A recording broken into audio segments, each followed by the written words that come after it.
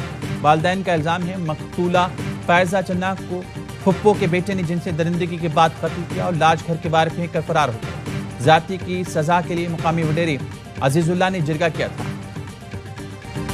مستونگ میں پسند کی شادی کرنے والے میاں بیوی 7 سال بعد قتل، بھائیوں نے حاملہ بہن اور بہنوئی کو تھانے پر بلا کر قتل کر دیا۔ مقتول میاں بیوی کی عمریں 27 سے 28 سال کے درمیان تھی۔ مقتول شعیب نے 7 سال قبل کوئٹہ ہزار گنجی کی رہائشی لڑکی سے کورٹ میرج کی تھی۔